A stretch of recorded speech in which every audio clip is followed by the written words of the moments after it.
সহ দিন সহ আমার এই নবী যাবে, কিন্তু শর্ত হলো তোমাদের একটা, লা তুমিনুন্না বিহি, তোমরা ঈমান আনবা। আমার দিকে তাকান, হযরত আদম শফিউল্লাহর কালেমা, ওনার উম্মতের কালেমা লা ইলাহা ইল্লাল্লাহ। আদম শফিউল্লাহ, মুসা আলাইহিস সালামের উম্মতের কালেমা লা ইলাহা ইল্লাল্লাহ। মুসা কালিমুল্লাহ, ঈসা রুহুল্লাহর উম্মত লা ইলাহা ইল্লাল্লাহ। ঈসা রুহুল্লাহ, ইব্রাহিম খলিল উম্মতের কালেমা লা ইলাহা ইল্লাল্লাহ। ইব্রাহিম খলিলুল্লাহ, সুলাইমান আলাইহিস সালামের কালেমা লা ইলাহা ইল্লাল্লাহ। সুলাইমান নবিউল্লাহ। কিন্তু আদম নবীর নিজের কালেমা লা ইলাহা ইল্লাল্লাহ মুহাম্মাদুর রাসূলুল্লাহ সাল্লাল্লাহু আলাইহি সাল্লাম।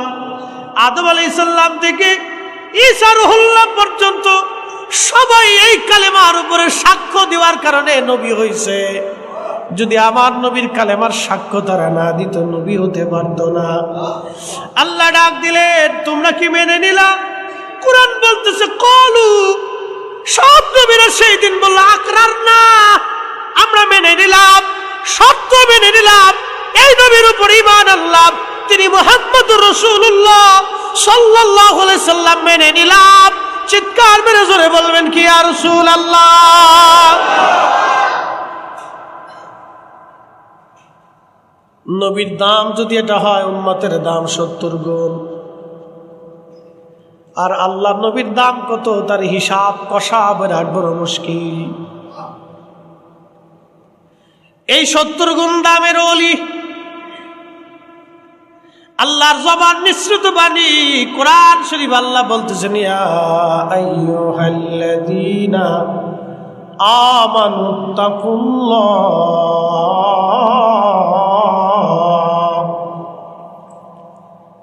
আমানুত্তাকুল্লাহ ওয়া কুনু মা'আস সাদিকিন। একসাথে বলা যাবে সুবহানাল্লাহ। আল্লাহর কোরআন বলতেছে, আমার রব, আমার আল্লাহ বলতেছেন, ইয়া আইয়ুহাল্লাযীনা আমানুত্তাকুল্লাহ, তোমরা আল্লাহকে ভয় করো। শুধু এখানেই না, কাকে ভয় করো? আল্লাহকে। এখন যদি ভয় করতে হয় তাহলে নামাজে দাঁড়াইতে হবে, কারণ নামাজ ছাড়া আল্লাহকে ভয় করার প্রশ্নই আসে না। নামাজে দাঁড়াইতে হবে। নামাজ আল্লাহকে ভয় করার অন্যতম মাধ্যম, তরিকা। নামাজে দাঁড়াইতে হবে। সালাত, যে সালাতে দাঁড়ায় সে আল্লাহকে ভয় করে, যে সালাতে দাঁড়ায় না সে মূলত আল্লাহকে ভয় পায় না। কি কথা কন না কেন? সালাতে দাঁড়াইতে হবে। নামাজে দাঁড়ায় আল্লাহকে ভয়। রোজা হুকুম করলেন ফরজ আমার আল্লাহ, রোজায় দাঁড়ায় রোজা রাখি আল্লাহকে ভয়। সাহেবে নেশাব, মালিকে নেশাব বলে যাকাত দিতে হয়, আল্লাহকে ভয়। সামর্থ্যবান হলে হজে যেতে হয়, আল্লাহকে ভয়। আল্লাহর যত আইন আছে, আল্লাহর যত বিধান আছে, সবগুলি মেনে নিয়ে আল্লাহকে ভয় করা লাগে। এটার নাম ইত্তাকুল্লাহ, আল্লাহকে ভয় করা। এরপরের অংশ আমার আল্লাহ আরো বললেন, আল্লাহ রাব্বুল আলামিন বলেন, ওয়াকুনু মা'আস সাদিকিন। তুমি তো আমারে ভয় করবাই, নামাজ তো পড়বা। অনেকে যুক্তি দেয়, আমি নামাজ পড়বো, পীরের কাছে যাবো কে? নামাজ পড়লাম তো মুরিদ হব কে? আমি তো রোজা রাখি, তো মুরিদের দরকার কি? আমি তো হজ করি, তো মুরিদের দরকার কি? আমি তো যাকাত দিই, তো মুরিদ হওয়ার দরকার কি? আমি তো জিকিরে বসি, তো মুরিদের দরকার কি? আমি তো আব্বা আম্মার খেদমত করি, তো মুরিদ হওয়ার প্রয়োজন কি? কিন্তু কোরআন বলে না, আল্লাহর কালাম বলতেছে না, ইত্তাকুল্লাহ, তুমি মার খেদমত করবা, এটা আমি আল্লাহর ভয়। তুমি রোজা রাখবা, এটা আমি আল্লাহর ভয়। যাকাত দিবা, আমি আল্লাহর ভয়। নামাজ পড়বা, আমি আল্লাহর ভয়। হজ করবা, আমি আল্লাহর ভয়। তুমি হালাল খাবা, আমি আল্লাহর ভয়। সুদ ছেড়ে দেবা, আমি আল্লাহর ভয়। ঘুষ ছেড়ে দিবা, আমি আল্লাহর ভয়। অন্যের মাল তুমি হক নষ্ট করবা না, এটা আমি আল্লাহর ভয়। কিন্তু এইগুলি তো করবাই। এইগুলি করার পরে তোমার জন্য আর একটা কাজ হলো, ফাকুনু মা'আস সাদিকিন, আমার অলির সহবতে যাও, আমার বন্ধুর নিকটে বসো, আমার অলির সহবতে যাও, তার নিকটে বসো, তার সাথে অঙ্গীকার করো। একবার জোরে বলা যাবে কে মারহাবা। কোরআন শরীফের একটা দিক মানবেন আর একটা মানবেন না, তা হবে না। এই জন্য আল্লাহর ওলিদের বায়াত আজকে থেকে না, ইসলামের সাহাবা ইকরামের পর থেকে। অনেকে বলে সাহাবীরা কার কাছে মুরিদ ছিল? সাহাবীরা সরাসরি আল্লাহর নবীর কাছে মুরিদ ছিল, ঠিক কি না? সাহাবীরা সরাসরি রাসূলের মতো এত বড় পীর, এত বড় মুর্শিদ। আল্লাহু আকবার। তাওহীদেরই মুর্শিদ আমার, মুহাম্মাদের নাম মুর্শিদ, মুহাম্মাদের নাম। ওই নাম জপলেই বুঝতেই পারি, ওই নাম জপলেই বুঝতেই পারি, খোদারে কালাম মুর্শিদ, মুহাম্মাদের নাম। আমার নবীর মতো মুর্শিদ আর নাই। কথা বলেন, আমার নবীর মতো মুর্শিদ নাই। তাহলে সাহাবীরা ওই মুর্শিদের কাছে বায়াত ছিল।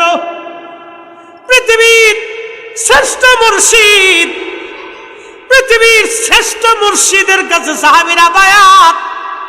এই জন্য কোন সাহাবী আর কারো কাছে বায়াত লাগে নাই। এত বড় মুর্শিদ বাদ দিয়া অন্য মুর্শিদের কাছে যাওয়া যাবে না। নবীর চাইতে বড় মুর্শিদ আর নাই। এই জন্য আমার নবীর সাহাবীরা ওই মুর্শিদের কাছে তারা বায়াত ছিল। এমন বায়াত, এমন অঙ্গীকার ওই মুর্শিদের কাছে করেছিল, নিজের জীবন, যৌবন, মাল, সামানা, সন্তান সন্ততি সব আল্লাহ রাহে কোরবানি করে দিছে। ওই মুর্শিদের কদমে, আমার নবীর কদমে সাহাবীরা কোরবানি হয়ে গেছে। এই জন্য এই মুর্শিদের মতো দামি মুর্শিদ আর সৃষ্টি জগতে নাই। এই জন্য সাহাবীরা সরাসরি নবীর মুরিদ। আর তাবিঈন, তাবে তাবিঈন, এরা ছিলেন তৎকালীন জমানার বিশ্ববিখ্যাত ওলি এবং উলামাদের কাছে মুরিদ। তারা তাদের কাছে বায়াত ছিলেন। বায়াত কি? সিফাতুল কামিল মাদ্রাসায় ভর্তি হওয়ার জন্য একটা রেজুলেশন আছে, ভর্তির ফরম। এই ভর্তির ফরম পূরণ করিয়া তারপরে নিচে শর্তাবলী থাকে, আমি প্রতিষ্ঠানের সমস্ত আইন কানুন, নিয়ম নীতি শৃঙ্খলা মানিয়া চলিব।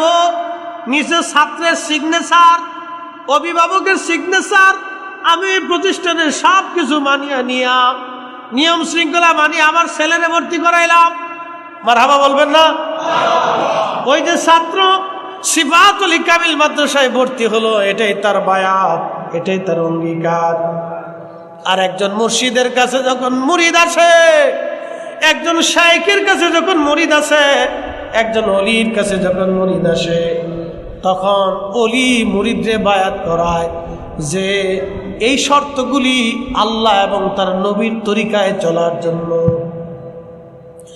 আল্লাহর আইন নবীর সুন্নতের পথে চলার জন্য ওলিদের কাছে সাধারণ মানুষ বায়াত নেয়। কতক্ষণ ঠিক কিনা? তবে বন্ডসন্ড আছে। কি আছে? বন্ডসন্ড আছে।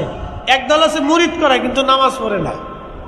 ওই আমাদের ওই শরীয়তপুরে একটা আছে, নাম পেলাম না, নাম বললেও ঘৃণা করে। ওরে হিন্দু না মুসলমান বোঝা যায় না। একবারে সামনের উপরে যে আসন বাসন সাজাইয়া কি করে না করে, বেড়া বেড়ি একসাথে, লজ্জা শরম, কুত্তা দেখলে ওদেরকে শরম পায় যে তোরা মানুষ হইলি কেন। হ্যাঁ, আর এক দল আছে প্রত্যেক মাজারে মাজারে ওর মোজ দাড়ি কোনটা কোন দিকে গেছে ঠিক নাই, গোসল 1 মাস 6 মাসে নাই, শরীর থেকে দুর্গন্ধ আসতেছে, নামাজ রোজা কিচ্ছু নেই, খালি গাঁজা খাবে। তো গাঁজা যদি তোর এত খাওয়া লাগে, তুই লালনের মাজারে যা, শাহপরানের মাজারে যাস কেন, শাহ মুস্তফার মাজারে যাস কেন? তোর গাঁজা মাজা খাওয়ার যদি এত দরকার হয়, তাহলে কেন তুই ওই ঢাকা শহরের সেই গোলাপ শাহর মাজার বাইসে নিস? তুই লালনের মাজারে চলে যা, কারণ ওখানে ওপেন গাঁজা খাইলেও কেউ ধরবে না, নিষেধ করবে না। লালন নিজে গাঁজা খাইছে, ওর ভক্তবিন্দুদেরকে গাঁজা শিখাই দিয়ে গেছে।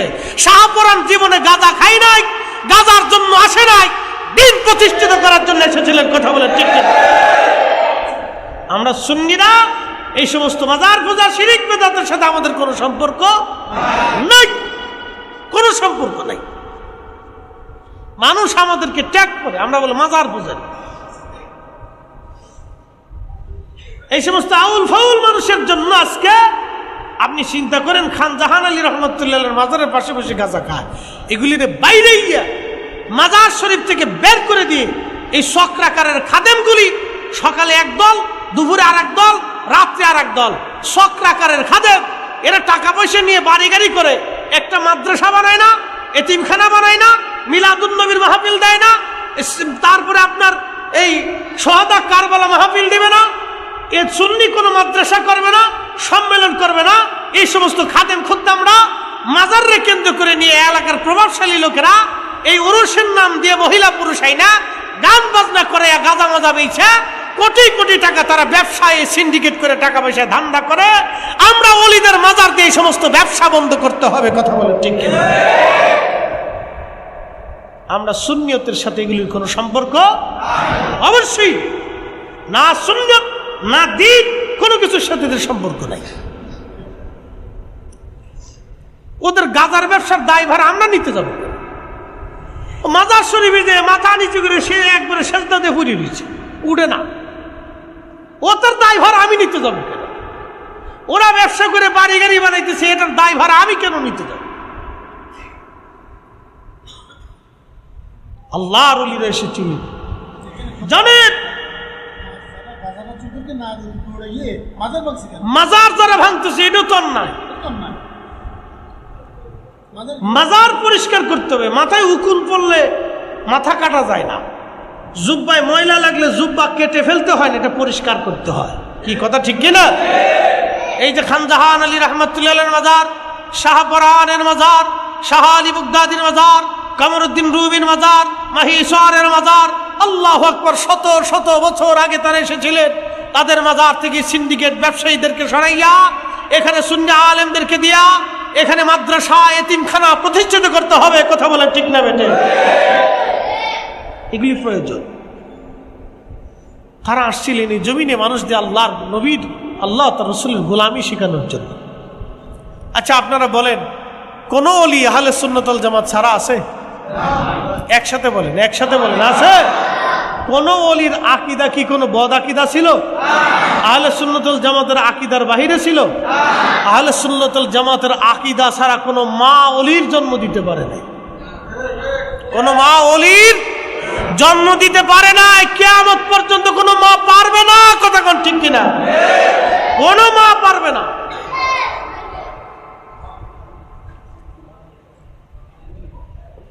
প্রিয় ভাইরা আমার, আমরা ওলিদেরকে মানি, তাদের বায়াত মানি, কিন্তু শর্ত আছে। এই যে হক্কানি ওলি যারা, পীর মাশায়েখ যারা, তারা মানুষদেরকে বায়াত করান, এই সিলসিলা আজকের না, সূরা মুমতাহিনার 12 নম্বর আয়াতের দিকে যদি আপনি তাকান, আল্লাহ বলেন, হাবিব, মুমিন নরনারীরা যদি আপনার কাছে আসে, আপনি তাদেরকে বায়াত করাবেন। প্রথম শর্ত, বায়াত আপনি করাবেন। আল্লাহু আকবার। শর্ত দিয়ে দিলেন আমার আল্লাহ, চুরি করবে না, চুরি করবে না। কালেমার উপরে আগে বায়াত করাইলেন, চুরি করবে না, রাহাজানি করবে না, জেনা করবে না, বহুতান করবে না, গীবত করবে না। এরকম শর্ত দিয়ে আল্লাহ রাব্বুল আলামিন তার হাবিবকে বলেন, হাবিব আপনি বায়াত করান। এই আয়াতের তাফসীর আসছে, হযরত ওমর বলতেন, মহিলারা পর্দার আড়ালে থাকতো, পাহাড়ের পাদদেশে আল্লাহর নবী মহিলাদেরকে হাত উঁচা করে বায়াত করাইতেন, পুরুষরা সামনে থাকতো, নবীজি তাদেরকে বায়াত করাইতেন। একসাথে জোরে বলবেন কি মারহাবা। এই বায়াতের ধারা কিয়ামত পর্যন্ত চলতে থাকবে। ওলি আল্লাহদের মাধ্যমে এই বায়াতের ধারা এখনো চলমান। আল্লাহর ওলিদের মজলিসে যখন আপনি বসবেন তখন দেখবেন ওলি যারা আছেন তারা বায়াত করাইয়া আপনার জিকিরের সবক দিবে, নামাজের সবক দিবে। কথা কোন ঠিক কিনা? আর ভণ্ড যেগুলি, এগুলোকে নামাজ লাগে না, জীবনে একবার বললেই চলে। আছে একদল করে সেজদা মসজিদে দিবেন কি? কালকে একটার কথা শুনতেছি, শোনার পরে শরীরে পশম দাঁড়িয়ে গেছে। মসজিদে সেজদা দিবেন কেন? সেজদা দিবেন হলো ওই মানুষের কলবে আল্লাহ থাকে, ওই মানুষের দিবেন। চিন্তা করছেন ও সেজদা নিয়ে দিছে মানুষের সামনে, ও বুঝাইতে চায় ওই যে ও ঠাকুর, ওই ঠাকুরের সেজদা দিবে। শয়তান কোথাকার, পীরের ঠাকুর বানায় ফেলছে। আরে পীর তো সম্মানের বস্তু, সম্মানীয় ব্যক্তি, তাকে তো আমরা তাজিম করবো, সম্মান করব, কিন্তু সেজদা না। কি কথা কর না কেন? পীরকে তো সেজদা দেব না আমরা, সেজদার মালিক তো আল্লাহ। কি কথা কর না? সেজদার মালিক কে? সেজদার মালিক কে? আল্লাহ হচ্ছে সেজদার মালিক। আমরা পীর মাশায়েখদের হাতে পায়ে চুমা দিতে পারি, কদমবুসি করতে পারি, ঠিক কি না? কদমবুসি করার বিধান আছে, কদমবুসি করার বিধান আছে, কিন্তু সেজদা আল্লাহর জন্য। প্রিয় ভাইরা আমার, আল্লাহর কোরআন বলতেছে তোমরা তাদের কাছে বসো, তাদের সহবতে যাও। জুনাইদ বাগদাদী রাহমাতুল্লাহ আলাইহির খেদমতে এক মুরিদ দৌড়ে আসছে। মুরিদ এসে বলতেছে, হুজুর, কোরআন শরীফের একটা আয়াতের সারমর্ম আমার বুঝে আসতেছে না, দয়া করে বলেন। বলতেছে, বাবা কি সারমর্ম বলেন? আল্লাহর বান্দা বলতেছে, হুজুর, আল্লাহর কোরআনে বলল, ইয়া আইয়ুহাল্লাযীনা আমানুত্তাকুল্লাহ, তোমরা আল্লাহকে ভয় করো। আমি তো নামাজ, রোজা, জিকির, ফিকির, ইবাদত দিয়ে আল্লাহকে ভয় করলাম, কিন্তু তারপরে আল্লাহ বলেন অকুনু মা'আস সাদিকিন। আল্লাহ কেন সাদিকদের কাছে যেতে বললেন? আল্লাহ কেন তার ওলির কাছে যেতে বললেন? কারণ কি? জুনাইদ বাগদাদী রাহমাতুল্লাহ আলাইহির মুরিদ পাশে বসে বসে হুজুরকে প্রশ্ন করলেন। পিছনে দাঁড়ায়া খাদেম বাতাস দিতেছিলেন। বাতাস যখন দেয় তখন আল্লাহর ওলি ডাক দিয়ে বলতেছে, বাবারে তোমার গায়ে কি পাখার বাতাস লাগে? খাদেম ডাক দিয়ে বলল, মুরিদ ডাক দিয়ে বলল, হুজুর হ্যাঁ, পাখার বাতাস আমার গায়েও লাগে। বলে, বাবা কি জন্য পাখার বাতাস লাগে? বলে, হুজুর আপনার খাদেম আপনার পিছনে দাঁড়ায় দাঁড়ায় পাখা দিয়ে বাতাস দেয়, এই বাতাস আমার গায়ে লাগে, আপনার গায়ে লাগার পরেও আমার গায়ে লাগে। বলে, বাবারে কি জন্য তোমার গায়ে লাগে? বলে, আমি আপনার সহবতে বসছি, সেই জন্য পাখার বাতাসও লাগে। বলে, বাবারে কোরআনের সেই আয়াতকে তুমি পড়ো না, ইন্না রাহমাতাল্লাহি কারীবুম মিনাল মুহসিনিন।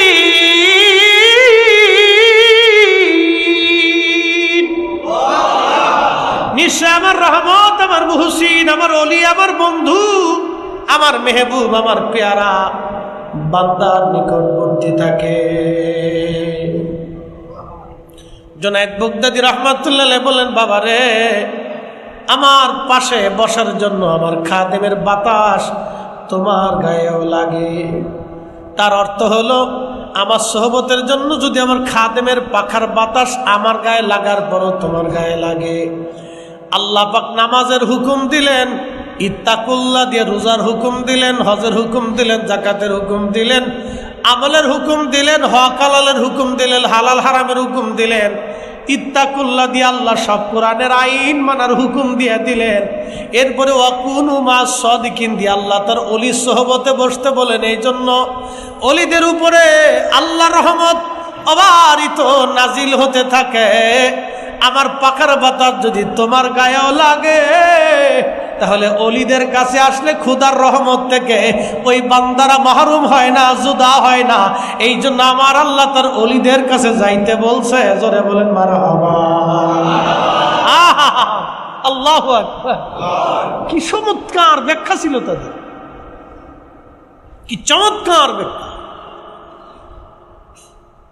শোনেন আপনারা, গাঞ্জটির কাছে গেলে গাঁজা কিভাবে বানানো যায়, খাওয়া যায়, শিখা যায়, ঠিক কিনা? যারা নেশা করে এদের কাছে গেলে কিভাবে নেশা করে বোঝা যায়। নেশার দৃষ্টিবাস্তে বুঝবেন।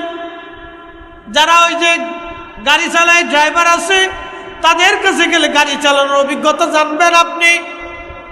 যারা বাবুর্চি আছে, তাদের সহবতে বসলে বাবুর্চিগিরি রান্না বান্নার বিদ্যা বুঝবেন।